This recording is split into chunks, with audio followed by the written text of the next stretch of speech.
To our channel ATR for technology. मैं रोहित तिवारी आपके लिए और एक इंटरेस्टिंग न्यू वीडियो लेके आया हूँ। इस वीडियो में आपको चैप्टर 3 में फिनिश कर दूंगा। जी हाँ दोस्तों, लास्ट टाइम मैं ई-कॉमर्स के बारे में बताया था और हमारा लास्ट टॉपिक ई गवर्नेंस बच गया था। मैं इस वीडियो में आपको ई गवर्नेंस के बारे में बताऊँगा। ई गवर्नेंस में क्या क्या है उसके इंडेक्स के बारे में बताऊँगा, उसके कंटेंट के बारे में भी बताऊँगा। जैसे कि मैं हमेशा बोलता हूँ, अगर आप मेरे चैनल पर नए हो या फर्स्ट टाइम विजिट कर रहे हो तो प्लीज़ मेरे चैनल ATR फॉर टेक्नोलॉजी को सब्सक्राइब कर दीजिएगा और बेल बटन को प्रेस कर दीजिएगा, जिससे मेरे आने वाले लेटेस्ट वीडियो आप तक आसानी से पहुंचते जाए। तो इस वीडियो में मैं आपको बताऊंगा ई गवर्नेंस के बारे में। ई गवर्नेंस क्या होता है, उसके कंटेंट क्या है, उसके टाइप्स क्या है, कहाँ यूज़ किया जाता है, उसके बेनिफिट्स, एडवांटेज, डिसएडवांटेजेस, लिमिटेशन, सब मैं आपको इस वीडियो के अंदर बताऊंगा। तो ये वीडियो आप लास्ट तक देखते जाइएगा, जिससे आपको ये वीडियो आसानी से समझ में आए और इसके अंदर कंटेंट क्या है मैं जो बताया हूँ आपको, क्यों यूज़ होता है, कैसे यूज़ होता है, आप जो डेली बेसिस पे यूज़ भी करते हो बट कहाँ उसके यूसेज होते हैं, उसके बारे में आपको पूरी जानकारी मिल जाएगी। तो दोस्तों, ये वीडियो लास्ट तक देखते जाइएगा। तो चलिए ये वीडियो स्टार्ट करते हैं। तो चलिए स्टार्ट करते हैं अपना next part, next session, session number 11। तो इसमें मैं आपको जानकारी दूंगा ई गवर्नेंस के बारे में। So what is E governance, why E governance, where we use E governance, and E governance stand for electronic governance. और भी इसमें मैं आपको बताऊंगा types of E governance. It significance the implementation of information technology in the government process and function so as to cause simple, moral, accountable and transparent governance. The basic purpose of e-governance is to simplify process for all. तो इसका जो basic purpose है government के, वो सबके लिए देखो, इसमें किस किस के लिए उसके बारे में देखते हैं। Example, government, citizen, business etcetera at national, state and local levels. Hence E governance driven smart governments. अब ई गवर्नेंस क्या होता है? Smart governance. Smart governance means S for simple, M for moral, A for accessible, R for responsive, T for transparent government. तो ये तो दोस्तों e governance. अब E governance के एडवांटेजेस क्या है वो देखेंगे step by step. Reduce corruption. Reduce corruption में ई गवर्नेंस में जो करप्शन होते हैं दोस्तों, ई गवर्नेंस ई रूल फॉलो होने के बाद जो उसके करप्शन है उसमें गिरावट आ जाएगी, कमी आ जाएगी, वो रिड्यूस हो जाएगा। और हाई ट्रांसपेरेंसी, जो उसके वैल्यूज है वो हाई ट्रांसपेरेंट हो जाएंगी। बहुत ही अच्छा अच्छा इसमें आपको मिलेगा, फैसिलिटी मिलेगी गवर्नेंस के अंदर। इसके रूल्स जो भी फॉलो करेंगे, आपको जो कंपनी जो भी बिजनेस करोगे उससे कुछ रूल्स होते हैं वो फॉलो करो, जिससे आपकी ट्रांसपेरेंसी हाई होगी। इंक्रीज कन्वेंशन, कन्वेंशन भी ऑटोमेटिकली इंक्रीज होंगे। Then direct participation of constitutions, जो कॉन्स्टिट्यूशन होते हैं वो डायरेक्ट पार्टिसिपेट कर पाएंगे गवर्नेंस के अंदर। रिड्यूस इन ओवरऑल कॉस्ट, जो कॉस्टेस है जो ज़्यादा रखते थे, जो मैक्सिमम कॉस्ट रखते थे उससे मिनिमम कॉस्ट भी आ जाएंगे, कॉस्ट ऑटोमेटिक रिड्यूस हो जाएगा। Then the last advantage is expanded reach of government, जो गवर्नमेंट तक वो पूरा एक्सपांड हो गया, रीच हो पाएगा। Next, types of E governance. तो कितने टाइप्स के होते हैं ई गवर्नेंस, उसके बारे में मैं जान करूँगा। ये दोस्तों ये थोड़े बहुत सिमिलर मिलेंगे टाइप्स ऑफ ई कॉमर्स के। उसमें B2B था, C2C था, और इसमें क्या है देखिए, G2C means government to citizen. The government to citizen refers to the government services which enable citizen to get access to wide variety of public services. Most of the government services fall under G2C. जो government के जो policies होते हैं, जो services होते हैं, वो citizen तक डायरेक्ट पहुंच जाए, पब्लिक तक डायरेक्ट पहुंचे, इसलिए उसको गवर्नमेंट टू सिटीजन तक डायरेक्ट किया जाए। तो ऑनलाइन भी हो सकता है या ऑफलाइन भी, कोई भी सर्विसेज रहते हैं वो कस्टमर तक कैसे पहुंचे, सिटीजन तक कैसे पहुंचे, वो पूरा इसके अंदर बताया। It helps the ordinary people to reduce the time and cost to conduct a transaction. A citizen can have services like license renewals and paying tax are essential in G2C. It also focus on geographic land barriers. जो customer में जो geography tax वगैरह जो पे किया जाता है, government के जो पॉलिसीज रहते हैं वो कस्टमर तक, सिटीजन तक, कंज्यूमर तक कैसे पहुँचे, वो पूरा process geographical area, land barriers के हिसाब से पूरा फोकस करती है गवर्नमेंट, जिससे वो इजीली उनके पास रूल फॉलो कर सके, उनके स्ट्रक्चर फीचर्स जो भी पॉलिसीज से वो सिटीजन तक पहुंच सके। तो ये आता है गवर्नमेंट टू सिटीजन के अंदर। सो नेक्स्ट टॉपिक पे चलेंगे। नेक्स्ट टॉपिक हमारा government to business. So what is government to business? इस प्रोसेस में क्या होता है? The government to business is the exchange of services between government and business organisation. G2B provides access to relevant firms need to complete. The G2B also consists of many services exchanged between business sector and government. इस government to business क्या होता है दोस्तों? जो government के जो services जो business के भी जो प्रोसेस रहते हैं, इसमें बताया need to complete. G2B also consists of many services exchanged between business sector and government. It aims at it aims paperwork, saving time, cost, and establish transparency in the business environment while interacting with government. Government का जो website दोस्तों, जैसे business customer तक, जैसे आप passport का example ले लीजिए, पैन कार्ड का एग्जांपल ले लीजिए। पासपोर्ट में जैसे जो गवर्नमेंट के फॉर्म पे आप पेपर वर्क से आप टाइम बचा सकते हो, कहीं भी जाने की ज़रूरत नहीं, आप ऑनलाइन कुछ भी कर सकते हो, अपना टाइम ले सकते हो, उनसे डेट ले सकते हो। आपको पासपोर्ट के लिए आपको जो भी है, जो भी उसके अंदर रिक्वायरमेंट है, जो भी फाइल करना है आप उस पर दे सकते हो, फाइल ट्रांसफ़र कर सकते हो, फाइल सबमिट कर सकते हो, उसके अंदर आप अपने पूरे डेटा दे सकते हो। फिर उसके बाद आप डायरेक्ट जाके वहाँ से अपना पासपोर्ट बना सकते हो। ये गवर्नमेंट टू बिजनेस प्रोसेस सबसे बेस्ट है। जो गवर्नमेंट के जो पॉलिसीज है उसके हिसाब से बिजनेस चलता है, G2B उसे कहते हैं। सो अब नेक्स्ट टॉपिक की तरफ चलेंगे, अपने नेक्स्ट पॉइंट की तरफ, government to government. The government to government refers to the interaction between different government department, organization and agency. In G2G, government agency can share the same database using online communication. The government departments can work together. जैसे इसमें example है state government plus national government. अब उसके हिसाब से करो तो state government और जो गवर्नमेंट और दूसरे गवर्नमेंट उससे कनेक्शन होता है, एक स्टेट से दूसरे स्टेट के गवर्नमेंट से भी कनेक्शन होता है। जैसे कुछ भी चीज़ों की जानकारी लेना पड़ता है या कुछ दूसरे स्टेट में जाने के लिए फर्स्ट स्टेट से परमिशन लेना पड़ता है। जैसे कि आप एग्जांपल ले सकते हो लॉकडाउन के अंदर दोस्तों। इस लॉकडाउन जैसे आपको एक स्टेट से दूसरे स्टेट से जाना है तो आपको पहले एक पेपर वर्क करना पड़ता है, वो स्टेट की परमिशन होगी तभी आप वहाँ से जा सकते हैं। जैसे लोकल ट्रेन के भी परमिशन के बाद गवर्नमेंट वो दूसरे स्टेट में जा पाए थे, दूसरे स्टेट के गवर्नमेंट से परमिशन लेने के बाद ही one state to another state में वो जा पाए थे। तो ये एग्जाम्पल है दोस्तों G2G का, government to government. In conclusion, G2G services can be at local level और in the international level. Likewise, it provides safe and secure interrelationship between domestic और foreign government.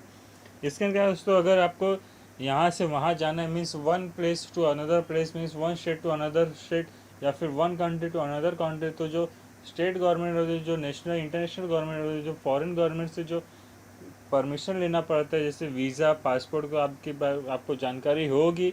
आपको अगर किसी स्टेट में जाना है, दूसरे मीन्स कंट्री में जाना है, तो आपको पासपोर्ट और वीज़ा की ज़रूरत पड़ेगी।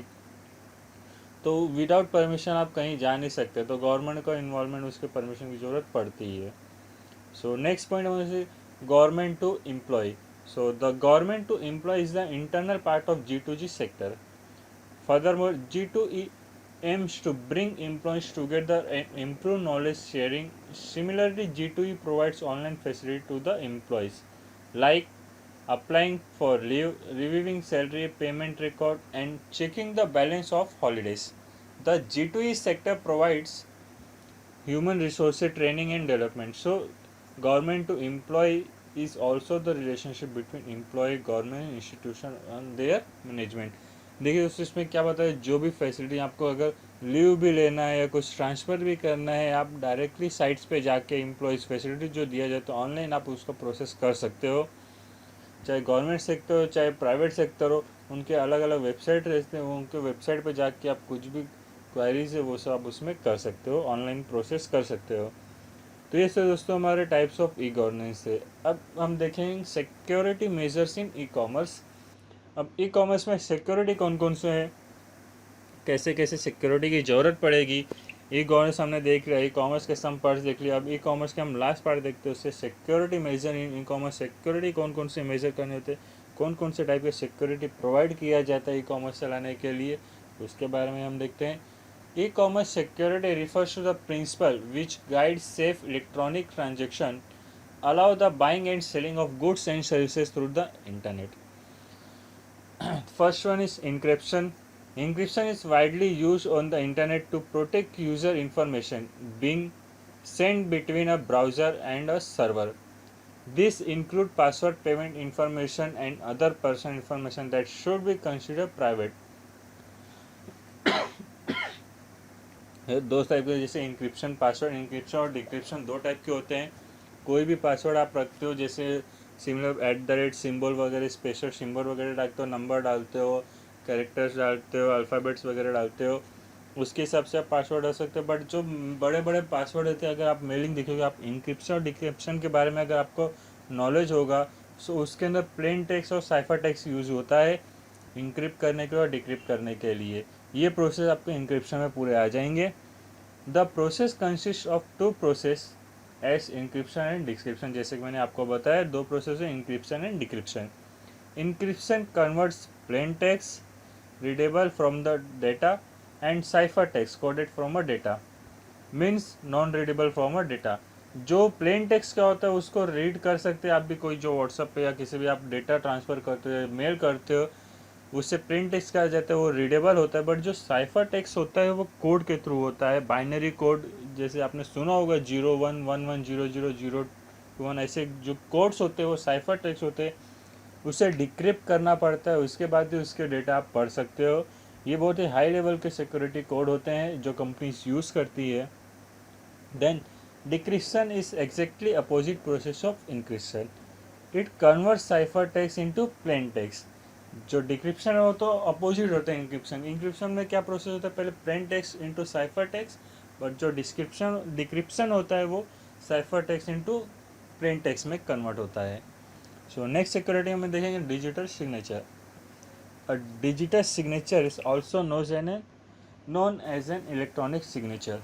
A digital signature guarantees the authentication of an electronic document or message in digital communication and uses encryption techniques, asymmetric cryptography, to provide proof of original and unmodified documentation. Digital signature में दोस्तों एक example देता हूँ. अगर आप company में काम करते हैं, अभी मोस्टली अब तक कंपनी क्या करती है कि आपको सिग्नेचर, आपको अटेंडेंस के लिए वो बायोमेट्रिक थंब का यूज़ करती है, जिससे आप थंब लगा के कौन सा टाइम पे हो, कैसे, कब जा रहे हो, कब लीव ले रहे हो, वो टाइम टू टाइम उनके पास रिकॉर्ड रहता है. पेपर वर्क से बेटर उनके लिए वो अभी फॉलो कर रहे हैं. मोस्ट ऑफ द कंपनी वही फॉलो कर रही है, डिजिटल सिग्नेचर का यूज़ कर रही है. इसमें होता है digital signature are use in e commerce, software distribution, financial transaction. This is the direct transfer of information between two partners. तो इसके अंदर क्या होता है, ई कॉमर्स के अंदर जो सॉफ्टवेयर डिस्ट्रीब्यूशन होते हैं, फाइनेंशियल ट्रांजेक्शन होता है, इलेक्ट्रॉनिक कॉमर्स जो साइट्स होते हैं, online commerce, digital signature use करके one data to another data एक दूसरे को टू पार्टनर्स में ट्रांसफ़र कर लेते हैं इजीली. वो भी डिजिटल सिग्नेचर का यूज़ कर सकते हैं, दिस प्रोसेस का यूज़ कर सकते हैं. तो अगर आपको जो जानकारी लेना डिजिटल सिग्नेचर बहुत पावरफुल होता है दोस्तों, डिजिटल सिग्नेचर, अगर आपको इसके बारे में बहुत डीपली जानकारी लेना है तो आप मेरे पिछले वीडियो को देखिएगा जरूर, जिसके बारे में डिजिटल सिग्नेचर के बारे में क्या कैसे प्रोसेस होता है, उसमें क्या क्या एडवांटेज डिसएडवांटेजेस है, वो भी मैंने आपको उस वीडियो में मैं बताया हूँ. तो मेरे उस वीडियो पे भी जाके आप चेक कर सकते हैं. तो next digital certificate. Digital certificate क्या होता है? A digital certificate is an electronic password that allows a person organized to exchange data securely over the internet using the public key infrastructure (PKI). Digital certificate is also known as public key certificate or identification certificate. In this, information is transferred between two authorized partners who have digital certificates issued by some supreme authority. अब digital certificate का दोस्तों में simple example, जैसे आप online classes करते हो. Online classes में अगर आप किसी चीज़ के प्रोडक्ट के बारे में या कोई सब्जेक्ट या कोई भी टॉपिक के बारे में अगर आप जानकारी ले रहे हो, या मोबाइल के बारे में या कोई भी डेटा के बारे में अगर आप जानकारी ले रहे हो, उसके बारे में ऑनलाइन कोर्सेज कर रहे हो, तो उन लोग एक ऑनलाइन सर्टिफिकेट प्रोवाइड करते हैं जिसको डिजिटल सर्टिफिकेट कहता है. क्योंकि ये इलेक्ट्रॉनिक पासवर्ड के थ्रू होता है, इसमें पासवर्ड आपको दिया जाता है. जैसे अभी आप आधार कार्ड ले लो या पैन कार्ड ले लो, PDF को अगर आप डाउनलोड करोगे तो उसमें डिजिटली पासवर्ड पूछते हैं आपको. वो पासवर्ड आप डालने के बाद ही उसे डाउनलोड कर सकते हो, उसे ओपन कर सकते हो. 30 टाइप के प्रोसेस होते हैं बहुत सारे, जैसे कंपनी यूज़ करती है, बड़े बड़े जो कॉमर्स साइट होती है, जो वेबसाइट्स होती है, वो कंपनीज यूज़ करती है अपने बिज़नेस को बनाने के, अपने बिज़नेस को इन्हांस करने के, कस्टमर से रिलेशनशिप अच्छा रखने के लिए और अपना बिज़नेस को आगे आगे प्रोसेस करने के लिए, जिससे वो ज़्यादा प्रॉफिट कमा सकते हैं। जो भी अथॉरिटी होती है, जो पार्टनर्स रहते हैं, one partner to another partner, दोनों पार्टनर के बीच कम्युनिकेशन के सबसे बेस्ट ऑप्शन होता है दोस्तों डिजिटल सिग्नेचर और डिजिटल सर्टिफिकेट्स। तो ये तो दोस्तों हमारे ई कॉमर्स और गवर्नमेंट्स के बारे में मैंने जानकारी दी आपको, स्टेप बाय स्टेप आपको बताया हूँ। आप पूरा देखिए। नहीं, अगर आपको कुछ समझ में नहीं आएगा, कुछ डाउट होगा तो आप कमेंट जरूर कीजिएगा, उसके आंसर आपको मिल जाएंगे। अगर ये वीडियो अच्छा लगा तो आप लाइक कीजिएगा। तो इसमें मैं आपको टॉपिक में हैंडल किया types of e governance, types of e commerce, advantages disadvantages, उसके प्रोसेस कब कैसे यूज़ होता है, विथ एग्जांपल के थ्रू मैंने समझाने की कोशिश की है दोस्तों आपको। अगर आपको पसंद आए तो प्लीज़ शेयर ज़रूर कीजिएगा। और जैसे मैं बोलता हूँ, अगर आप मेरे चैनल पर नए हो तो प्लीज़ सब्सक्राइब कर दीजिएगा और बेल बटन प्रेस कर दीजिएगा, जिससे मेरे आने वाले लेटेस्ट वीडियो आप तक पहुँचते जाए। ये तो हमारे दोस्तों ऑनलाइन क्लासेस में side by side online courses भी चालू है। जैसे एक्सेल के बारे में मैं जानकारी दे रहा हूँ, टॉप 5, टॉप 10, टॉप 15 भी आने वाला हूँ। उसके बाद एक्सेल बारे में, पावर पॉइंट के बारे में जानकारी दूंगा, वर्ड के बारे में जानकारी दूंगा, एक्सेस के बारे में।